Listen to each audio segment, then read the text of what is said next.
Ok, buenas tardes, bienvenidos a este video sobre lo que es la psicoterapia breve sistémica. A continuación podemos ver un breve recorrido pues justamente por los aspectos generales de la psicoterapia breve sistémica. Vamos a empezar entonces ahora con sus características generales. Podemos decir al principio que va a ser un enfoque que a diferencia de los enfoques anteriores centrados en el sujeto, solamente en el sujeto, ahora en este enfoque novedoso y como parte de la herencia sistémica se va a centrar no tanto en lo que es el individuo por sí mismo, sino en las relaciones que mantiene este con su entorno y en el caso concreto el enfoque sistémico pues con la familia. De acuerdo con este enfoque, una premisa básica va a ser que todos los problemas que se presentan en la vida cotidiana pues básicamente son de naturaleza interaccional, es decir, cómo me relaciono yo, cómo interacciono yo con otras personas. Y bueno, en este caso se habla que la perturbación va a presentarse no tanto en los sujetos individuales, sino en las relaciones que mantienen estos con su entorno. Lógicamente, a lo mejor para evitar justamente una mala interpretación, los problemas no se van a desligar nunca de un contexto. Ciertamente el contexto va a ser importante porque es el elemento que nos ayuda a entender justamente cómo funciona la persona, ¿sí? Al respecto de este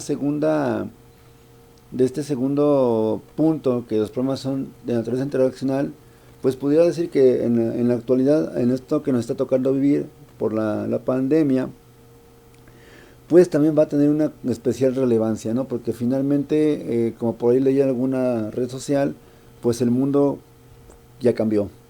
Nos guste, ¿no? Está cambiando drásticamente. A lo mejor hace un mes podíamos abrazarnos, tocarnos, saludarnos. Y ahora actualmente, pues la situación de la salud pues va a obligar a todo el planeta justamente a un cambio de paradigma, ¿sí? Pero eso, pues a lo mejor sería ver los efectos que de forma posterior se vayan a presentar.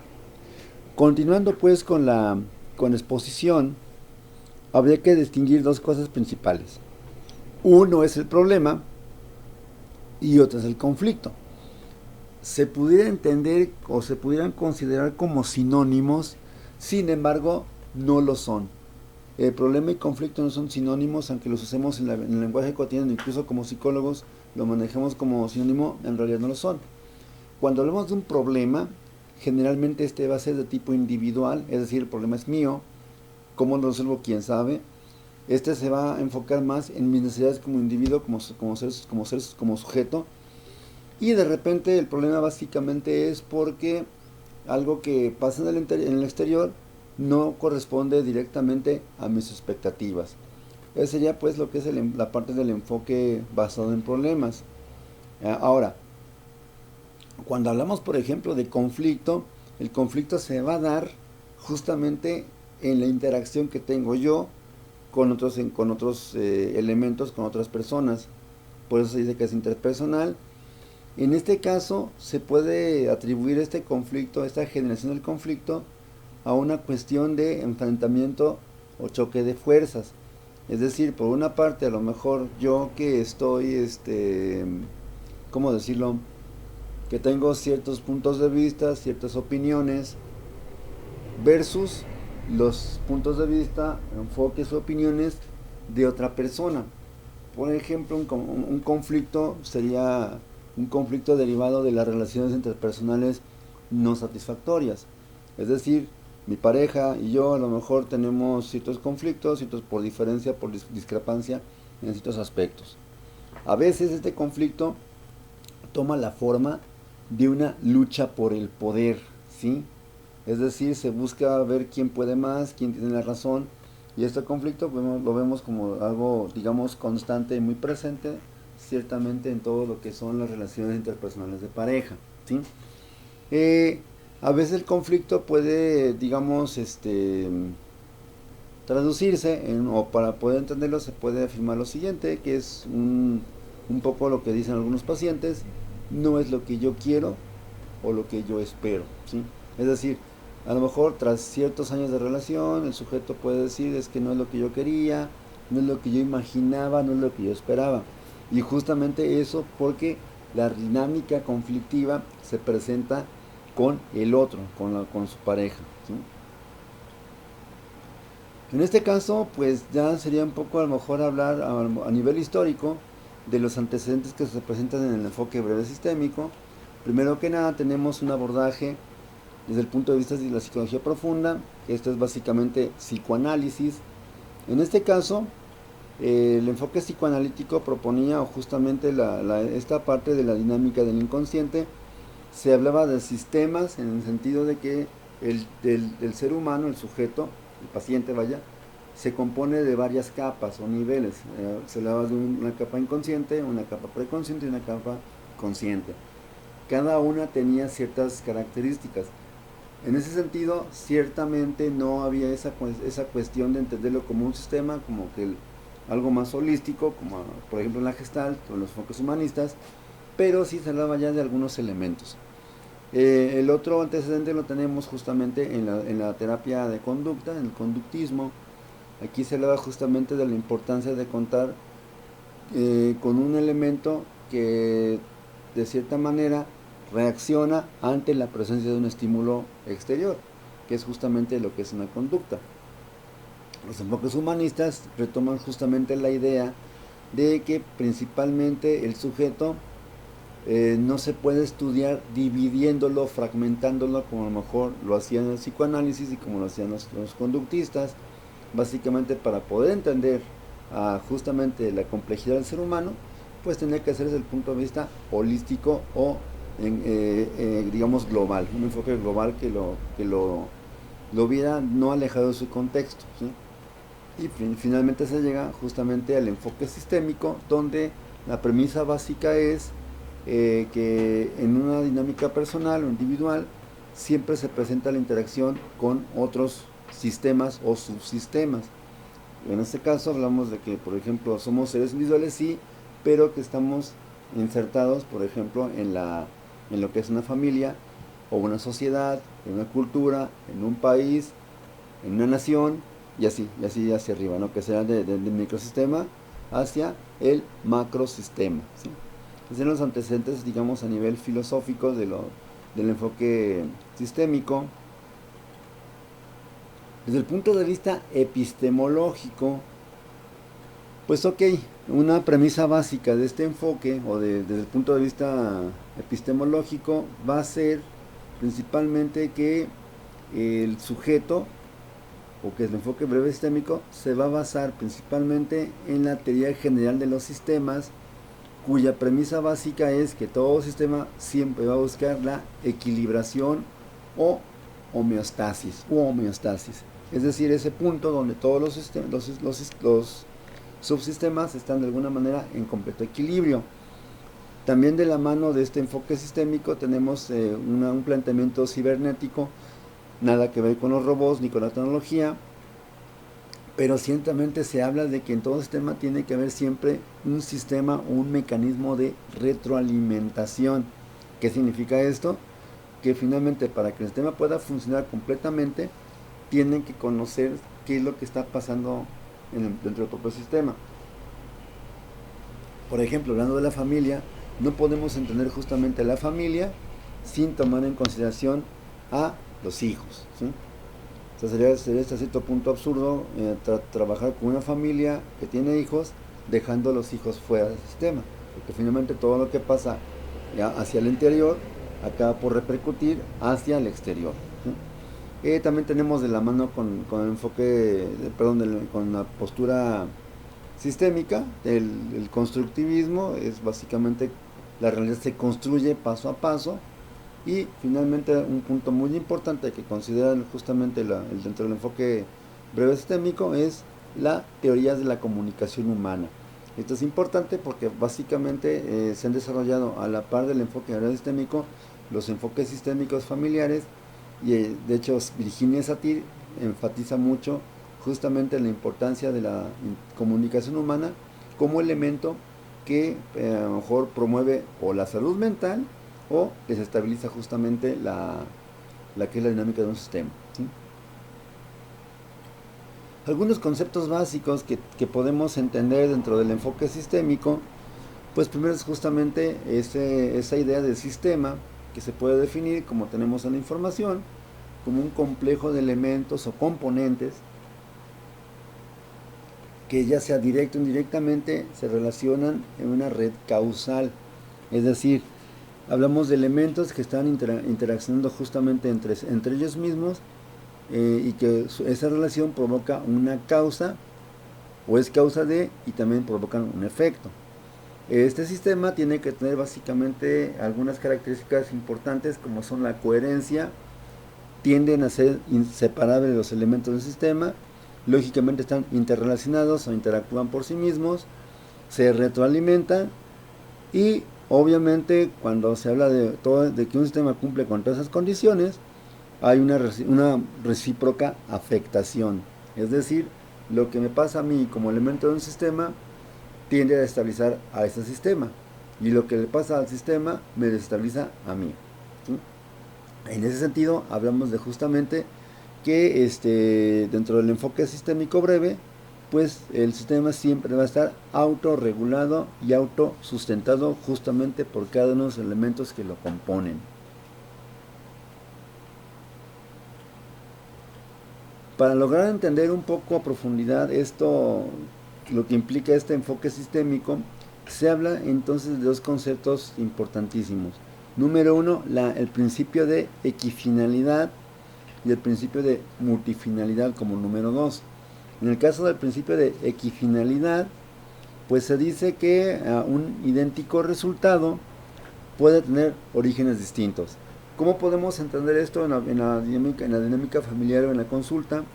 A lo mejor son, por ejemplo, de repente el síntoma sería una relación violenta, una relación llena de a lo mejor cuestiones de maltrato físico, psicológico, o ambos. Eso como sistema.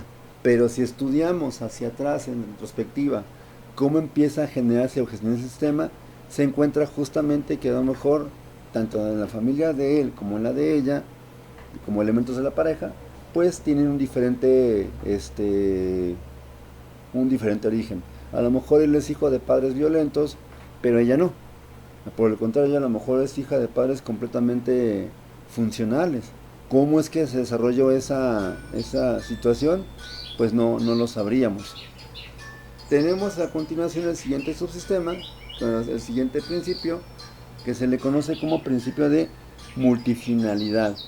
En este caso, este principio dice que condiciones similares iniciales pueden llevar a estados finales diferentes. Sería lo inverso de lo anterior. El hecho de que, por ejemplo, volvemos con la familia, los miembros de una pareja tengan condiciones similares en cuanto a su desarrollo personal, no quiere decir que vayan a acabar, digamos, en un resultado final igual.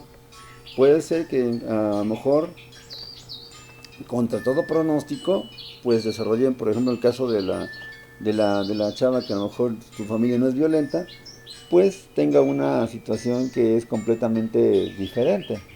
Supongamos que esta chava que tuvo hermanas, a lo mejor fue una hija aceptada, querida, deseada, etcétera, todo lo demás. Dentro de esa parte de la aceptación, posiblemente dentro de la familia, pues se encuentra esa parte de que a lo mejor algo pasó que provocó que esta hija evolucionara o sí, generara pues una conducta violenta en el futuro. ¿Por qué? Pueden haber sido muchas cosas, a lo mejor una mala pareja, malas experiencias, etcétera, problemas de comunicación, etcétera. A eso se refiere este principio de multifinalidad, ¿sí? Por último tenemos, bueno, más bien por último, por esta parte de ahorita, de la introducción, tenemos justamente algo que también ya se había comentado en aspectos, en otros momentos, en otras materias, que a lo mejor también lo dieron en comunicación humana, es justamente la aportación de Paul Václavic a entender cómo es que se da el proceso de comunicación interpersonal. En ese sentido, esta teoría nos dice que justamente siempre en toda relación hay un comportamiento activo o pasivo, que sea intencionado o no, que siempre va a comunicar. Es decir, Paul Václavic hablaba de un principio o de un axioma que es fundamental para entrar en la comunicación. Siempre comunico a pesar de que no quiera hacerlo. O como lo decía él, es imposible no comunicar. Porque aun cuando no quiera hacerlo, mi lenguaje no verbal está transmitiendo justamente la idea de que no quiero comunicar. Y eso finalmente es una comunicación, ¿no? En este caso, dentro de lo que es la teoría de la comunicación humana de Václavic, se hablan de dos aspectos principales importantes. Número uno, el aspecto referencial, y es el contenido que transmite la información. Freud lo conocía como contenido manifiesto, o sea, tal cual lo que se dice, pero también tenemos los aspectos conativos, que tienen que ver cómo se va a entender o cómo se transmite ese mensaje. Un ejemplo muy, si quieren ustedes, un poco bobo, un ejemplo muy sencillo, pudiera ser el siguiente. ¿Cómo estás? ¿Sí? Algo que también ya me mencioné muchas veces en clases. ¿Cómo estás? El acento, el signo de interrogación, de admiración, incluso la coma, cambiaría completamente justamente la forma de entender el mensaje, ¿sí? Si le pregunta a alguien, ¿cómo estás? Obviamente lo que se espera es a lo mejor un mensaje de inquietud, de afecto, de aprecio por la persona. Sin embargo, si le digo, ¿cómo estás? Ahí cambia la entonación, cambian los acentos, cambia la puntuación, y a lo mejor se transmite una idea de que, bueno, incredulidad ante el hecho de que estés, y por lo tanto se inferiría a lo mejor cierto desagrado porque la persona esté presente, ¿sí? Lógicamente estos aspectos, tanto referencial como connotivo, van a ser los que van a definir en gran medida justamente cómo se da esa relación entre los elementos comunicantes, ¿sí? Otro hecho importantísimo que tiene que ver con la escuela constructivista justamente es que la realidad no existe como un hecho objetivo, se construye. Yo invitaría pues a ustedes, compañeros, que buscaran en YouTube un video que se llama Psicópolis. Eso obviamente es un corto cinematográfico, básicamente es una clase de psicología social donde justamente el ponente, el maestro, nos lleva de la mano justamente por una realidad construida socialmente hablando. Él expone algunos principios que ciertamente son científicos, que sí son verídicos, y lo lleva justamente a una situación social, ¿sí? O sea, prácticamente el maestro en el video, lógicamente, hace un experimento en esta situación presente con ellos, ¿sí? Decía pues que tenemos a continuación lo que es el enfoque constructivista. En ese sentido es una corriente de pensamiento que nos lleva a afirmar, o que bueno, básicamente analiza primero que nada cómo percibimos la realidad, cómo percibimos el comportamiento y cómo percibimos la comunicación, cómo lo construimos, ¿sí? Y justamente a través de esos procesos de la percepción, el comportamiento y la comunicación es que construimos nuestra realidad. En ese sentido, de acuerdo con el constructivismo, se tiene que tener una estructura mental que permita ordenar la realidad. Si no tenemos ordenar nuestras ideas, tampoco podemos ordenar nuestra realidad. Y justamente en ese sentido, este enfoque habla de dos tipos de realidad.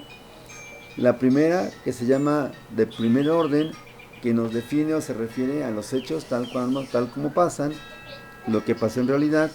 Supongamos, en ese sentido, pudiéramos hablar de un cronista que narra un evento histórico, o por ejemplo, el testimonio de una persona que vio un crimen o un accidente. Esa sería la realidad de primer orden. Pero también, o por ejemplo, en esa realidad de primer orden podría ser a lo mejor lo que de alguna manera un paciente relata. Pero ojo, aquí de repente sería tener cuidado con una confusión, porque esa realidad de primer orden que relata un paciente, al decir los hechos tal cual son, puede en realidad ser una realidad de segundo orden, es decir, una interpretación, digamos, una afirmación cargada de juicios de valor que a lo mejor yo hago de esa realidad. Entonces aquí hablaríamos de justamente una realidad de segundo orden.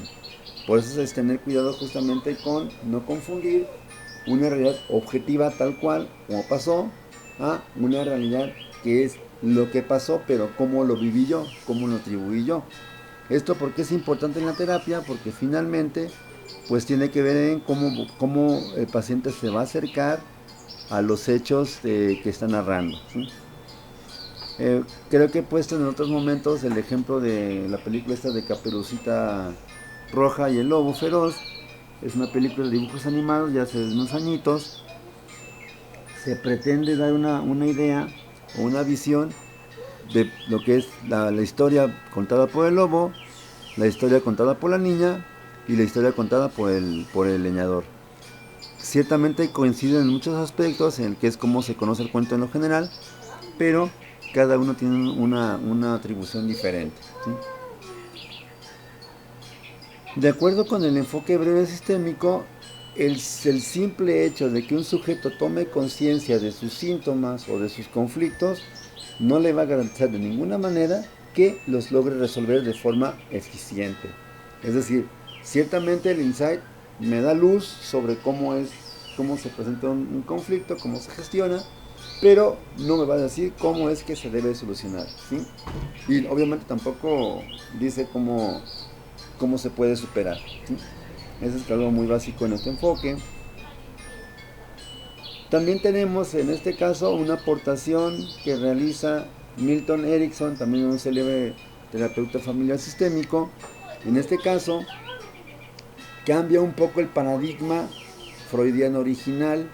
Hay que recordar que para Freud el paciente neurótico, sus síntomas son un intento de solución fallida, es decir, no pudo hacer otra cosa más que lo que está actuando el paciente. Pero en este caso Milton Erickson dice que en ese sentido el paciente tiene recursos suficientes para lograr por sí mismo superar sus problemas. Este de alguna manera es congruente con el enfoque, con el enfoque humanista, en el sentido de que esa persona tiene dentro de sí misma justamente todo lo necesario para poder, digamos, curarse, entre comillas, cuando hablamos de una psicoterapia, ¿sí?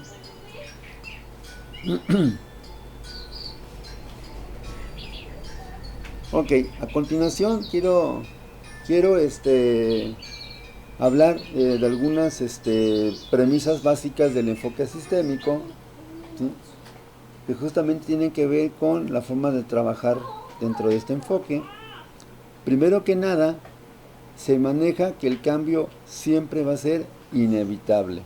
Es decir, en una relación, en un grupo humano, básicamente es imposible que no haya cambio, ¿sí? Siempre va a haber un cambio y por lo tanto alguna vez tarde o temprano se va a cambiar, no se puede evitar ese cambio. El problema es justamente que a veces el cambio no ocurre con la velocidad que queremos, ¿sí? Otra premisa fundamental donde se apoya la terapia breve sistémica es, digamos, en congruencia con esa aportación que tiene del enfoque humanista, es el peso del aquí y el ahora. En ese sentido, este aquí y el ahora pues va a ser importante para que justamente el paciente pues logre resolver sus problemas. A lo mejor en el enfoque psicoanalítico, en el enfoque freudiano, pues el paciente puede pasar años hablando acerca de su pasado y en realidad no contribuye en mucho o en nada a la resolución del conflicto actual. Obviamente esto implica pues un gasto pues considerable por parte del paciente que está financiando pues su psicoterapia psicodinámica. También en ese sentido, de la mano con este último del enfoque psicodinámico, no hay una búsqueda de factores etiológicos, es decir, no se busca en un sentido estricto de la palabra qué es lo que causó qué, porque básicamente que todo puede causar lo mismo. O sea, aquí opera o entra en operación justamente el principio de equifinalidad y multifinalidad. Por eso va a ser importante entender ese punto de los principios de multifinalidad y equifinalidad. En este caso, como también se menciona aquí en la información, en el enfoque sistémico no se promueve de forma voluntaria o de forma activa el insight. Es decir, no se busca que el sujeto tome como esa conciencia de una causa y efecto, porque para este enfoque realmente eso sería como una pérdida de tiempo. Sin embargo, va a haber un énfasis en los problemas y en buscar soluciones. Es decir, no es tanto buscar qué causó qué, sino, ok, identificar el problema y a partir de esa identificación con el problema, buscar la solución. Por lo tanto, se espera que los consultantes, a diferencia de todo lo que se ha comentado pues, en esta materia, los consultantes van a definir sus propios objetivos, ¿sí? Y son los que son válidos y sobre los cuales tiene que trabajar el terapeuta, ¿sí? Otra premisa que también va de la mano con el enfoque sistémico, nos habla justamente de las premisas fundamentales, como por ejemplo, un cambio en una pequeña parte del sistema producirá un cambio en otras partes. Algo así como el efecto de las fichas de dominó, que cuando se ponen en línea, tiras una y los demás se van cayendo una por una, ¿no? Es algo así como esto, ¿no? Es decir, un pequeño cambio que se haga en una rutina diaria puede ser que provoca una respuesta o una adaptación en todo el sistema en lo general. El consultante, como lo decíamos anteriormente, tiene todo para su propia ayuda, para su propia autogestión. El problema es que no se da cuenta que lo tiene. Se evita, digamos de forma abierta, dar etiquetas o dar un diagnóstico, ¿sí? Esto va de la mano también con el enfoque humanista, donde nunca voy a dar un diagnóstico como tal, un diagnóstico psiquiátrico. Ojo, ciertamente en sesiones anteriores se ha expresado la idea de que es importante que el terapeuta haga un psicodiagnóstico para justamente saber por dónde está pisando el paciente, pero en este caso a lo mejor no se comparte ese diagnóstico con el paciente, ¿sí? Porque sería darle una etiqueta, ¿no? Sería como de alguna manera darle un peso adicional a lo que ya está cargando. Y algo muy importante que también tiene que ver con el enfoque sistémico, va a ser algo que a lo mejor cuesta un poco de trabajo entender. No hay una respuesta correcta, no hay una realidad correcta de ver las cosas, es decir, simplemente es, ¿sí? Ahora, puede ser que a lo mejor a lo que me funciona a mí, puede ser que no le funcione a otras personas, y lo que a otras personas no les funcionó, a lo mejor a mí sí. Eso significa esto. No hay una forma correcta de ver las cosas, es una afirmación que es hasta cierto punto, pues va a ser importante porque haría que el sujeto deje de buscar la aprobación de los demás. Porque justamente cuando se habla de buscar la aprobación de los demás es básicamente buscar una forma correcta de ver las cosas. Esto puede ser que cueste un poco de trabajo de entender, pero se debe de entender y no tiene que generar conflicto en el terapeuta, porque si lo hace, pues lógicamente puede ser más complicada el proceso de la autogestión, ¿sí? A continuación, pues haría una breve exposición sobre los procedimientos en general de la psicoterapia breve sistémica. Primero que nada, tenemos que buscar hacernos una idea clara del tipo de problema que presenta el paciente. Es decir, al margen de todo esto, la entrevista como técnica básica no se pierde y de hecho cobra una importancia relevante en este enfoque. Porque solamente a través de la comunicación que tenga con el sujeto me doy cuenta justamente de qué tipo de problema tiene. Ojo, no lo voy a etiquetar, pero sí tengo que darme cuenta de cómo es ese problema que presenta. Por lo tanto, no puedo, a pesar de que se dijo que se tiene que dejar los objetivos al consultante, no puedo improvisar. Básicamente ninguna psicoterapia de las que se han mencionado en el curso, pues es ¿cómo decirlo? Se deja así como a la no planeación. Todas tienen que planearse. En algunas es más importante que en otras, pero finalmente en todas tiene que planearse.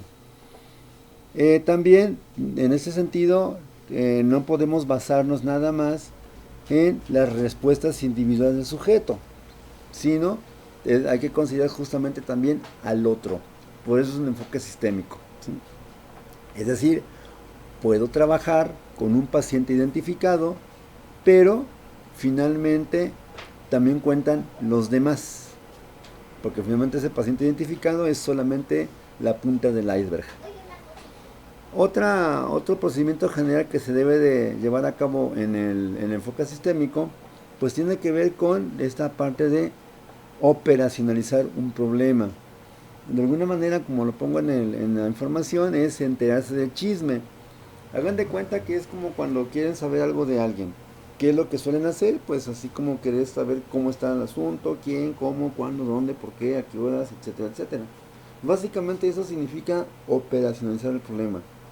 Si recuerdan un poco cuando se hablaba de las definiciones conceptuales y operacionales en las materias de estadística y en las materias de investigación, resulta que una es digamos, la definición conceptual, la que viene en los libros, en los textos, y otra es cómo se manifiesta eso en la vida real. Eso es justamente operacionalizar el problema. El hecho de que yo les dé un diagnóstico de trastorno antisocial a un sujeto no me dice en realidad cómo opera, cómo se manifiesta ese trastorno antisocial en la vida real del paciente. Eso significa esto. También algo muy general que se suele hacer dentro de lo que es el enfoque sistémico es reducir la percepción del tamaño. Es decir, es un poco cambiar digamos ahora sí como el chip o el cassette o el disco, y pasar a lo mejor de esa parte del, ¿cómo se llama? De lo no manejable a lo más manejable. ¿Sí? Eso significa justamente cambiar la percepción del tamaño del problema.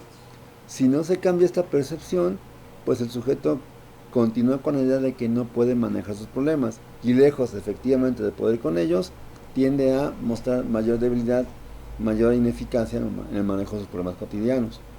Y hay que recordar que una premisa básica es justamente eso, que el enfoque en los problemas y en los resultados, no tanto en las causas.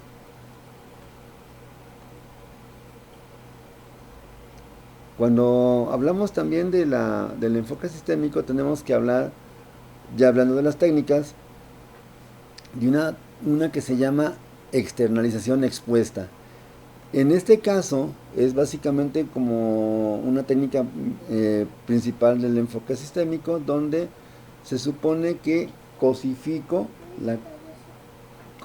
las cosas, les doy así como una personalización, una dimensión, lo hago más manejable. Y algo muy importante, lo pongo fuera de mí, ¿sí? Lo pongo fuera de mí para intentar entenderlo y comprenderlo de una forma más holística, más clara. Porque si lo sigo manejando como algo propio, de repente a lo mejor puedo cometer el error de no darle un manejo adecuado. Por eso va a ser importante justamente como técnica hablar de la externalización expuesta, ¿sí?